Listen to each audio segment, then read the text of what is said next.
Fala pessoal, tudo bem com vocês? Professor Murilo mais uma vez aqui, agora trazendo um conteúdo da disciplina de princípios de fenômeno de transportes ou fenômeno de transportes, falando sobre a questão de mecânica dos fluidos, mas falando necessariamente da perda de carga distribuída. Tá? Então vamos dar uma olhadinha aí como que a gente consegue calcular, determinar essa perda de carga para condutos forçados, certo? Pessoal, primeiramente, vamos recordar do que se trata, a perda de carga, ou lembrar ali no caso, uma das interpretações que podemos dar para a perda de carga, certo? Então, a gente tem que lembrar que quando um fluido real ele está em escoamento, as partículas de fluido que estão a escoar, elas geram um atrito, elas interagem entre si. Isso é relacionado à viscosidade, às forças viscosas que agem sobre esse fluido. E isso vai gerar para nós uma dissipação de energia por unidade de peso, que normalmente a gente representa então pela HP 1,2, ou seja, a perda de carga entre a seção 1 e a seção 2.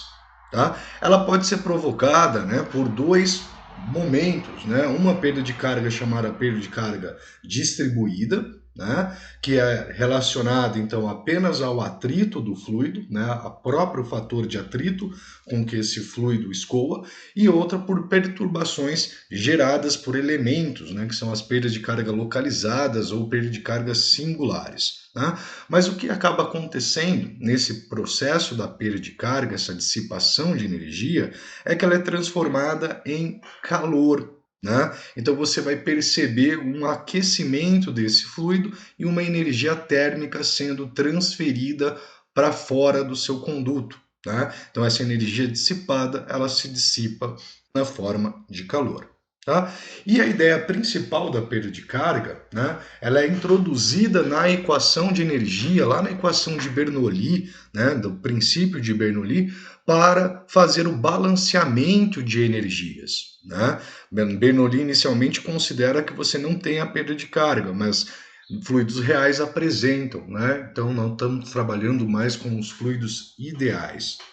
Então você coloca essa perda de carga para balancear a equação de Bernoulli e fazer um balanço melhorado da energia do seu fluido, certo?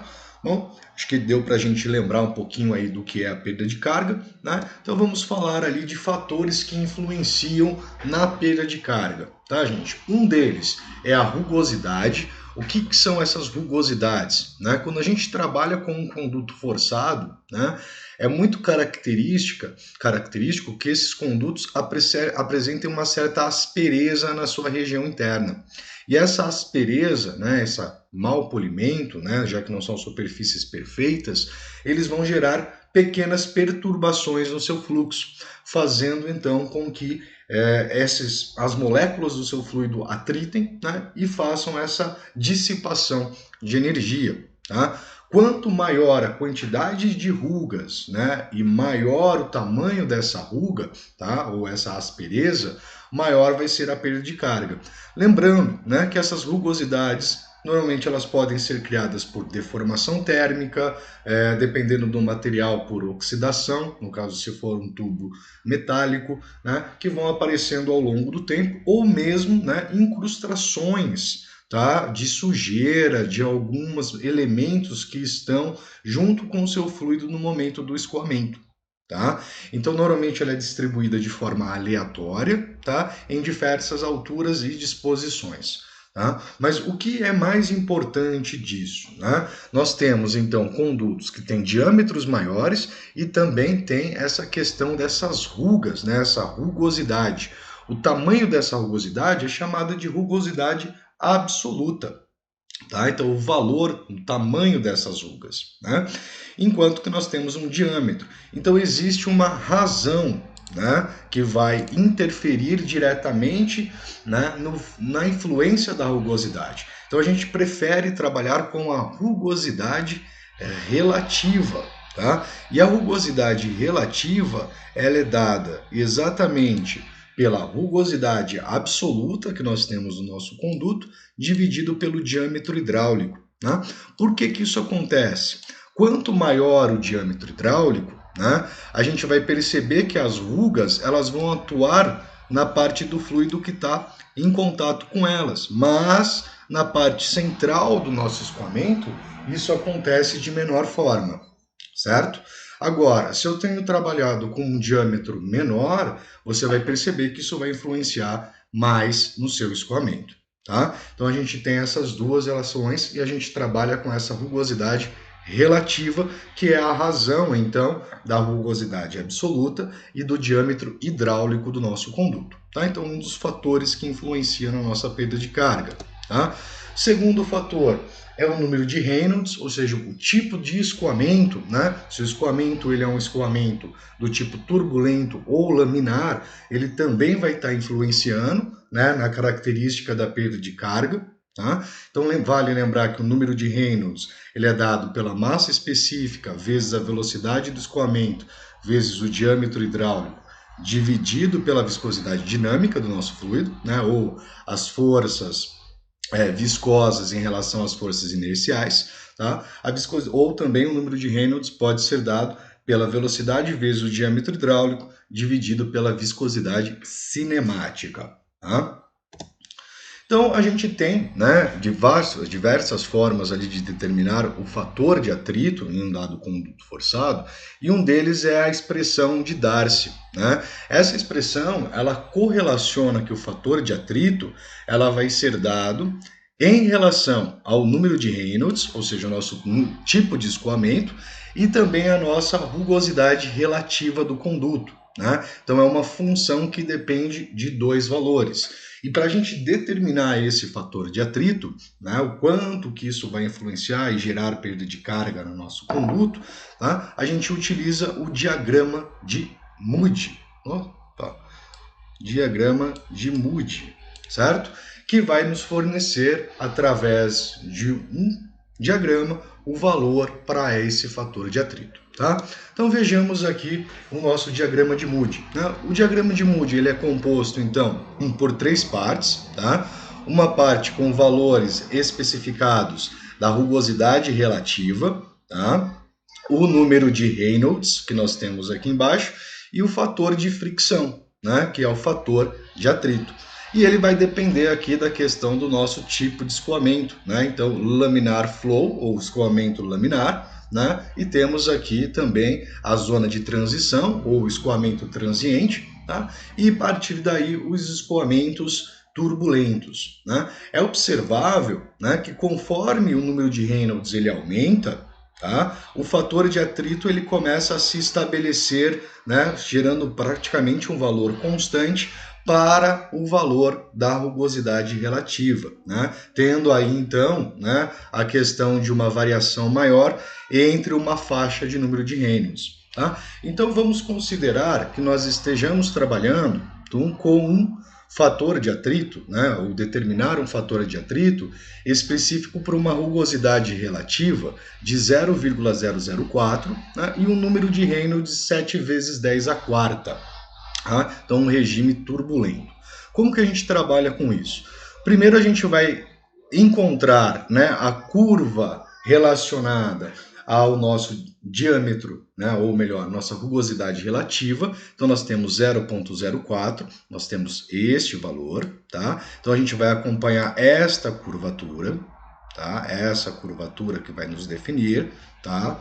Então, eu vou ter que trabalhar com a questão do número de Reynolds, né?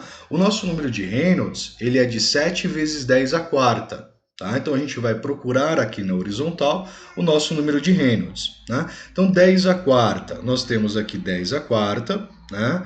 10 elevado à quarta, 10 elevado à terceira, 2 vezes 10 à terceira, né? 10 elevado à quarta, nessa posição. Então, nosso 7 elevado à quarta, ele está neste pontinho aqui, né? Então, aqui é 1 vezes 10 à quarta, 2, 3, 4, 5, 6, 7 vezes 10 à quarta, né? Que já é o 8. Então, eu vou fazer a intersecção deste valor, tá? Com a nossa curva da rugosidade relativa. E nós temos este pontinho aqui. Agora a gente faz a verificação, então, no eixo representativo da nossa fator de fricção, que nós temos aqui 0,03. Tá? Então, o fator de atrito nessa situação vai ser de 0,03. Tá? É o quanto que vai ter de fator de atrito influenciando o nosso escoamento. Perfeito? Bom lá, gente, falando um pouquinho mais então da questão das perdas de carga, né? A gente falou dos tipos de perda de carga, né? Então nós temos dois tipos, a perda de carga distribuída, representada por HF, tá? Ou seja, pelo fator de atrito, tá? Tal perda ela vai acontecer ao longo de tubos retos, tá? De seção constante, devido então ao atrito das próprias partículas de fluido entre si. Tá? Nota-se que nessa situação a perda de carga será considerável se houver trechos relativamente longos de conduto, ou seja, trechos curtos, ela é muito pequena, né? Porque o fator de atrito, a interação entre as moléculas, gera um fator de atrito muito pequeno. Tá? Já que a distribuição, né, será, no caso, a perda de carga será distribuída ao longo de todo o conduto. Tá? Então nós temos aqui a representação, onde você tem uma carga maior na seção 1 e ao longo do conduto essa carga ela vai diminuindo, né, normalmente ali influenciando a nossa carga de pressão, né, vai reduzindo a carga de pressão ao longo desse conduto. Tá? E nós temos então que alguns materiais, né, os tubos, né, eles influenciam diretamente nesse tipo de escoamento. Tá? Primeiramente, a questão do material que você está utilizando, se ele é metal, se ele é PVC, tá? E as condições dos tubos, né? Se eles estão oxidados, se eles não estão oxidados, tá? Então vão influenciar aí diretamente o aumento da perda de carga na sua tubulação, tá? E nós temos o segundo tipo de perda de carga, que é a perda de carga localizada ou singular, representada por HS. Tá? E elas vão acontecer exatamente em locais da instalação onde, né, o fluido ele sofre perturbações bruscas em seu escoamento. Tá? Então, o que acaba acontecendo? Quando eu coloco um elemento, por exemplo, uma divisão de fluxo, uma válvula, né, uma conexão em T, né, um cotovelo, uma curva, uma redução ou uma ampliação ou mesmo uma junção nos nossos condutos, né, esses pontos, né, vão estar gerando perturbações no fluxo. Isso vai também aumentar ali a agitação molecular, né, do nosso fluido, das partículas, eles vão interagir mais, fazendo com que ele perda carga, né, então ele perda energia ao longo desse escoamento. Tá? Porém, né, esse vídeo a gente vai estar falando mais focadamente da distribuição, né, ou da perda de carga distribuída. Né? Então, vamos focar aqui nessa perda de carga distribuída e vamos primeiro treinar a questão do diagrama de Moody. Tá? Então, usando o diagrama de Moody, determine o fator de atrito para o número de Reynolds e rugosidade relativa fornecidas. Então, nós temos aqui o número de Reynolds de 2 vezes 10 à quarta, então 20.000, escoamento turbulento, e rugosidade relativa de 0,02. E na letra B, nós temos o número de Reynolds de 4 vezes 10 à terceira, 4.000, então também um regime de escoamento turbulento e rugosidade relativa de 0,04. Tá? Então a gente vai pegar o nosso diagrama de Moody, vamos encontrar, eu vou usar aqui uma cor vermelha para fazer a letra A. Nós temos então 0,02 de rugosidade relativa, né? 0,02 nós estamos neste valor. Tá? Então a gente consegue, seguindo esta curva da rugosidade, tá? Definir aqui qual vai ser o nosso fator de atrito. Primeiramente, o nosso número de Reynolds é de 2 vezes 10 à quarta, tá? Então 10 à quarta, 2 vezes 10 à quarta, estamos nesta posição. Vamos fazer então o cruzamento desses dois valores, tá? Nós temos este pontinho aqui, no qual apresenta-se, então, um fator de atrito F de 0,05. Tá? Então, para a nossa primeira situação, o fator de atrito vai ser de 0,05. Perfeito? Para a letra B, nós temos então 0,4 e 4 vezes 10 a terceira de número de Reynolds. Tá? Então 0,04, eu vou usar a cor verde, tá? 0,04 está aqui. Nós temos então esta curva característica, tá? Nós vamos segui-la. E vamos tomar aqui então o número de Reynolds, que é de 4 vezes 10 a terceira. Tá? Então 4 vezes 10 a terceira. Então, o 10 a terceira está aqui, o 4 ele está aqui, né? Ele é muito próximo de um escoamento laminar, mas ele ainda não é. Tá? Nós temos, então, este ponto, né, da intersecção entre as duas posições, no qual nos fornece um fator de atrito de 0,07. Tá? Ou seja, na segunda situação, mesmo o número de Reynolds sendo menor e muito próximo do valor de um escoamento laminar, devido à rugosidade relativa ser maior, nós passamos a ter um fator de atrito maior que o fator de atrito da primeira situação. Ou seja, nessa segunda situação, nós temos a tendência de perder mais carga ao longo desse conduto. Tá? Então vamos lá agora falar então da perda de carga distribuída e como a gente consegue calculá-la. Tá? Então a gente viu que a perda de carga distribuída ela acontece em tubos retos, né, de seção constante e principalmente aí então devido ao atrito das próprias partículas de fluido. Tá? Uma das maneiras e formas de a gente calcular essa perda de carga distribuída é através da equação de Darcy-Weisbach, né, que ela diz então que essa perda de carga distribuída vai ser igual ao fator de atrito calculado em relação ao número de Reynolds e a rugosidade relativa, tá? Vezes o comprimento do nosso conduto em relação ao diâmetro hidráulico, tá? Vezes a velocidade ao quadrado do escoamento, dividido por 2 vezes a gravidade. Note, tá, pessoal, que essa parte da equação, tá? Ela nada mais é que a carga cinética, tá? Então eu estou me dizendo aqui que a quantidade de perda de carga vai estar relacionada a um valor da carga cinética do fluido, tá? Quanto que ela vai estar sendo transformada, tá? Bom, vamos lá então para algumas relações convenientes, né? Então os escoamentos, eles podem ser caracterizados como turbulento ou laminar, tá? Então, o laminar há um caminhamento disciplinado das partículas fluidas, né, seguindo trajetórias regulares, sendo que as trajetórias de duas partículas vizinhas não se cruzam, ou na verdade pequenas partículas. Tá? Já no escoamento turbulento, a velocidade num dado ponto varia constantemente em grandeza e direção, né, com trajetórias então irregulares e podendo uma mesma partícula ora localizar-se próximo ao eixo do tubo, ora próximo da parede do tubo. Tá? Em geral, o regime de escoamento na condução de fluidos no interior de tubulações, ele é turbulento, tá? Exceto em situações muito características especiais, nas quais o escoamento ele acontece ali então com baixíssima vazão ou baixíssima velocidade. Tá? Então, outra relação importante lembrarmos, né, que por mais que a gente esteja falando de condutos forçados, em um dado momento nem sempre esse conduto ele vai ser um tubo, ou seja, ele vai ter seção circular. Ele pode ter outros formatos de seção, né? E como a gente precisa do diâmetro hidráulico, vale lembrar então que o diâmetro hidráulico ele é 4 vezes a área da seção, tá? Dividido pelo perímetro úmido dessa região.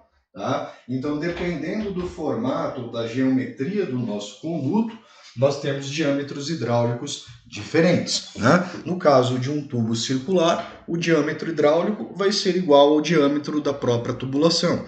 Já num tubo quadrado, né, um square duct, você vai ter que o diâmetro hidráulico é igual ao comprimento da aresta, tá? E num tubo retangular, você vai ter que o diâmetro hidráulico ele é igual a 2 vezes a base vezes a altura, dividido pela base vezes a altura desse retângulo, certo? Então, alguns valores que é sempre bom a gente estar recordando, tá?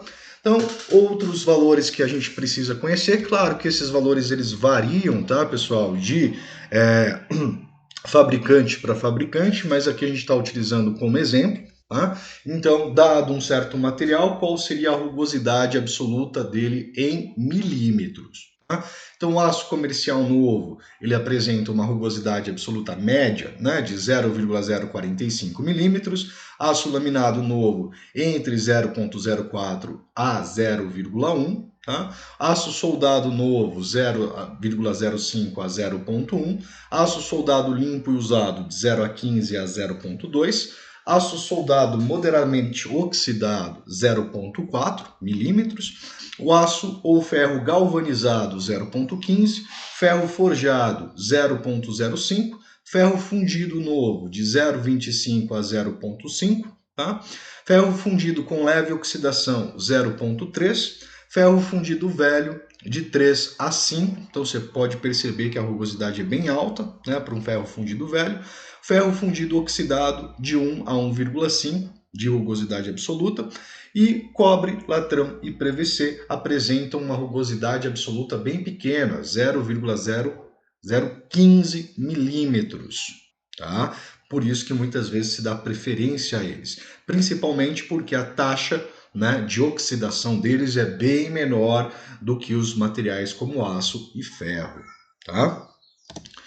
Vamos lá, para regimes de escoamento, né, com o número de Reynolds superior a 2000, né, ou seja, transiente e turbulento, a gente utiliza a rugosidade relativa, então sendo expressa pela rugosidade absoluta dividido pelo diâmetro hidráulico.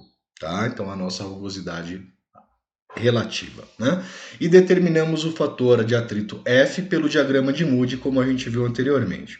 Já para regimes laminares, ou seja, número de Reynolds menores ou igual a 2000, né, a gente obtém esse fator de atrito sem precisar utilizar a rugosidade relativa, já que nesse formato, né, as camadas não vão estar influenciando uma a outra, né, a camada mais próxima da parede não vai estar interferindo na camada central, então a gente pode usar que o fator de atrito vai ser dado por 64 dividido pelo número de Reynolds. Tá? Então, uma forma direta. Tá? Então, vamos fazer aqui um exemplo. Determine a perda de carga por quilômetro de comprimento de uma tubulação de aço de seção circular de diâmetro 45 centímetros. O fluido é óleo de viscosidade cinemática 1,06 vezes 10 a menos 5 metros quadrados por segundo e a vazão é de 190 litros por segundo. Tá? Pessoal, eu esqueci de pegar aqui a minha calculadora, vou pegar ela rapidinho, tá? Deixa eu só sair aqui da apresentação.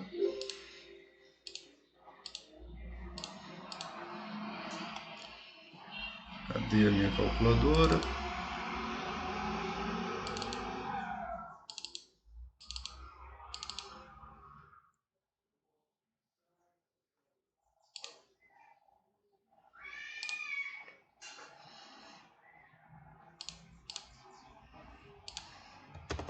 Muito bem, então, determinar a perda de carga. Como que a gente vai fazer, então, esse procedimento? Né? A nossa perda de carga distribuída, ela vai ser dada pelo nosso fator de atrito, vezes o comprimento do conduto dividido pelo diâmetro hidráulico, tá?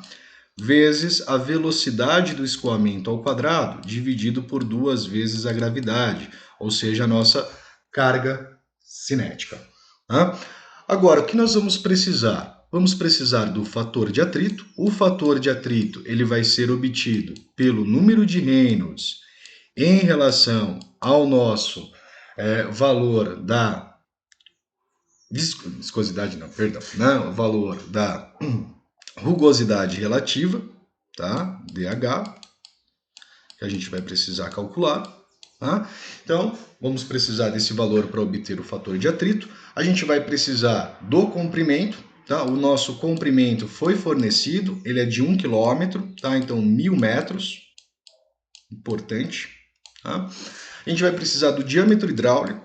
O diâmetro hidráulico nós temos é de 45 centímetros, então 0,45 metros. Né? Gravidade, vamos adotar ela sendo igual a 10, para facilitação do cálculo. Tá? E a gente também vai precisar da velocidade com que ocorre o escoamento. Tá? Como que a gente vai chegar nessa velocidade que ocorre o escoamento? Né? A gente vai usar a vazão. Tá, gente? A vazão, pela equação que a gente viu anteriormente, né? Vazão é velocidade vezes a área.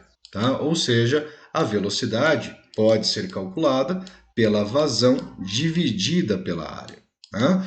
Neste caso, nós temos que a vazão é de 190 litros por segundo. Tá? Preciso passar ela para metros cúbicos. Né? Então, para metros cúbicos, a gente divide por 1.000 ou multiplica por 10 a menos 3.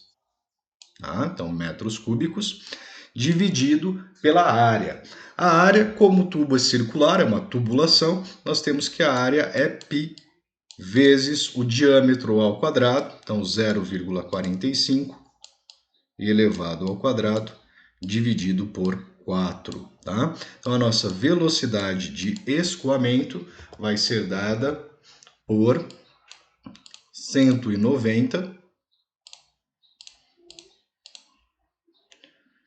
exp menos 3 dividido por, abre parênteses, π vezes 0,45 ao quadrado dividido por 4, fecha parênteses, igual a 1,19 aproximadamente. Tá? Então, 1,19 metros por segundo, uma velocidade média de escoamento no nosso conduto.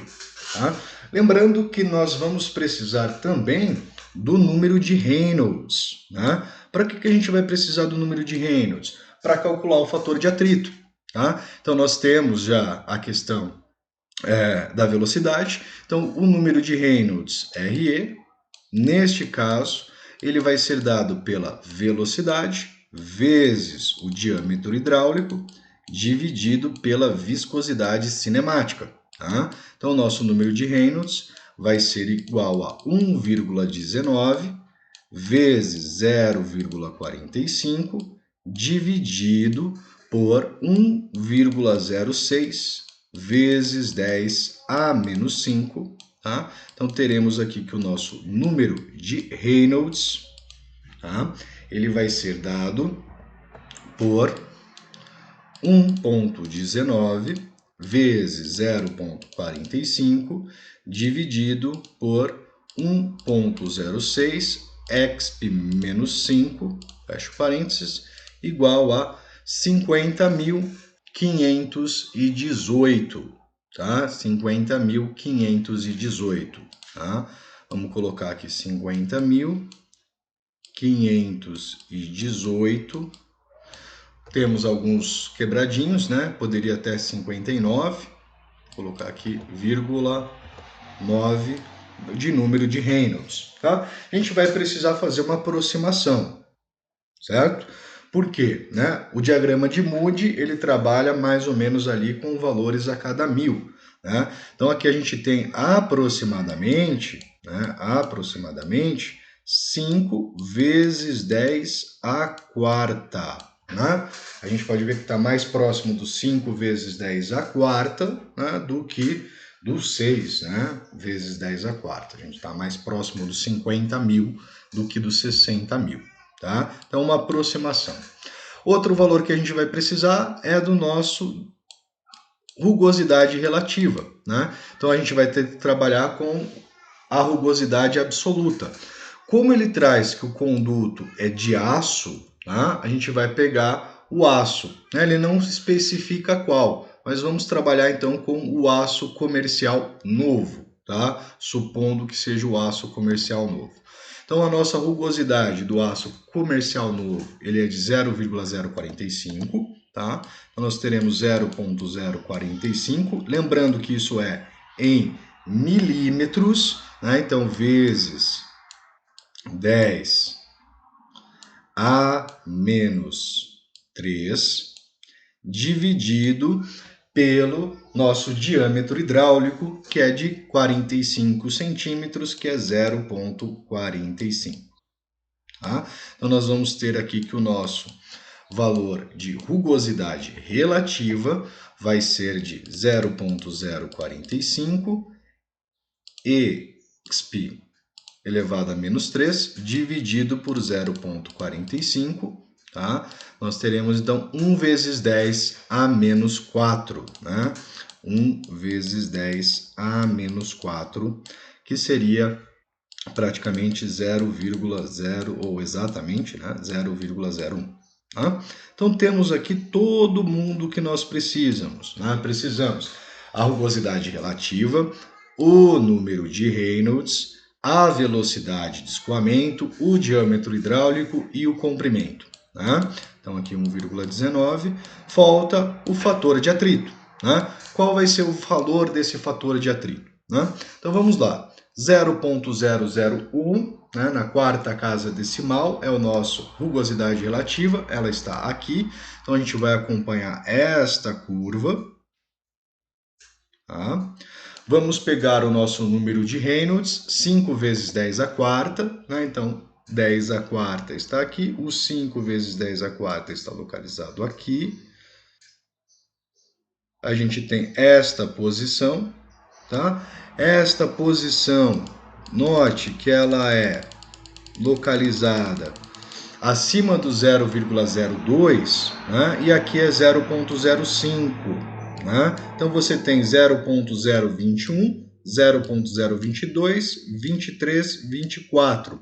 Então esse ponto é o 0,022. Tá? O fator de atrito que nós vamos usar então é 0,022. Tá? Um valor aproximado ali através do diagrama de Reynolds. E agora a gente vai aplicar então na nossa fórmula de Darcy-Weisbach para perda de carga distribuída. Tá? Então nós temos fator de atrito 0,022 vezes o comprimento 1000 metros dividido por 0,45, que é o nosso diâmetro hidráulico, vezes a velocidade ela é de 1,19 elevado ao quadrado, dividido por 2 vezes a gravidade, que é 20. Tá? Então a nossa perda de carga distribuída ela vai ser igual ou aproximadamente igual a 0,022 vezes 1000 dividido por 0,45 vezes 1,19 ao quadrado dividido por 20, tá? Chegando ao valor de 3,46, né? 3,46 aproximadamente. O que? Metros. Tá? Então quer dizer que da carga total do primeiro ponto da seção para a segunda ponto de seção, você vai ter uma perda de 3,46 metros de carga em 1 quilômetro, né? Ou por quilômetro de conduto. Né? Então a cada 1 quilômetro você vai perder 3,46 metros de carga distribuída neste caso. Tá? Então, uma forma de calcular a perda de carga usando a fórmula de Darcy-Weisbach. Tá? Vou trazer mais um, que é esse caso aqui, que pede para a gente calcular a perda de carga distribuída no conduto, né? Considerando o conduto de ferro fundido, sendo o diâmetro hidráulico de 10 centímetros e sabendo-se que 2 manômetros a uma distância de 10 metros indicam respectivamente 0,15 megapascal e 0,145 megapascal, e a gente está trabalhando com água de peso específico de 10.000 newtons por metro cúbico. Opa, metro cúbico, não metro quadrado. Tá? Muito bem, pessoal, essa questão ela envolve perda de carga, mas ela vai envolver a forma da perda de carga através, né, da relação da equação de Bernoulli. o que acontece? Se existe uma perda de carga entre esses dois pontos, eu tenho que a carga total no ponto 2 é menor que a carga total no ponto 1.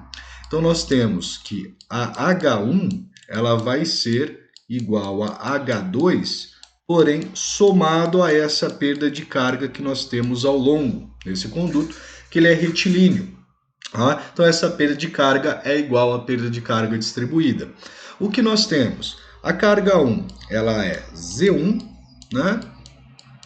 Carga potencial, mais a carga cinética nesse primeiro ponto, mais a carga de pressão nesse primeiro ponto, vai ter que ser igual à carga potencial no segundo ponto, mais a carga cinética no nosso segundo ponto, mais a carga de pressão no segundo ponto, tá? Mais a perda de carga HP. Tá? O que acaba acontecendo, tá, gente?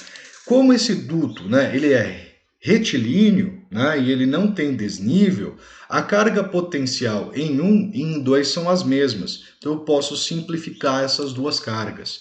Como ele também não apresenta redução, né, ou ampliação, a velocidade no primeiro ponto, ou seja, ele é de seção constante, né, a velocidade no primeiro ponto é igual à velocidade no segundo ponto. Ou seja, as cargas potenciais cinéticas são as mesmas. Eu também posso simplificar esses dois. Ou seja, o que está gerando perda de carga? Né? A gente tem uma perda de carga de pressão ao longo desse conduto, devido então a essa carga distribuída, essa perda de carga distribuída, né, pela dissipação de energia dos atritos das moléculas do próprio fluido. Tá? Então, pensando-se nisso, a gente consegue chegar que a nossa HP, que é igual à perda de carga distribuída nesse conduto de 10 metros, tá? Vai ser dada pela diferença entre a carga de pressão no ponto 1 e a carga de pressão no ponto 2. Tá? E nesse sentido, nós vamos ter então que a nossa HF ela vai ser dada por, 0,15 megapascal no primeiro ponto, então nós temos 0,15 mega é 10 a sexta, né? 0,15 vezes 10 a sexta, menos a carga de pressão no segundo ponto, que é de 0,145 vezes 10 a sexta, dividido pelo peso específico da água, que é de 10.000, né? Ou seja, de 10 elevado à quarta, né? Ou 1 vezes 10 elevado à quarta. Tá? Então, nossa perda de carga distribuída vai ser dada por 0,005, né? A diferença entre 0,15 menos 0,145. Opa, esqueci, vou inserir aqui um valor que eu acabei esquecendo. Vou apagar tudo, vai. 15 menos 0,145, né? Só para confirmar.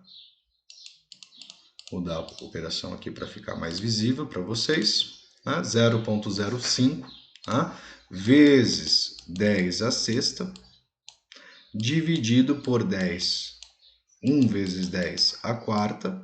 Né? Podemos simplificar. Então, a nossa perda de carga vai ser 0,005 vezes 10 ao quadrado, que vai gerar para nós 0,5 metros. Ou seja, eu tenho uma perda de carga distribuída do ponto 1 ao ponto 2 desse conduto, né? Ou em 10 metros de conduto, de meio metro, né? Devido então ali a uma perda na carga de pressão. Tá? Pessoal, espero que esse vídeo contribua para a formação de vocês. Tá? Um grande abraço. Se você gostou desse vídeo, deixa seu like, se inscreve no canal. Fui!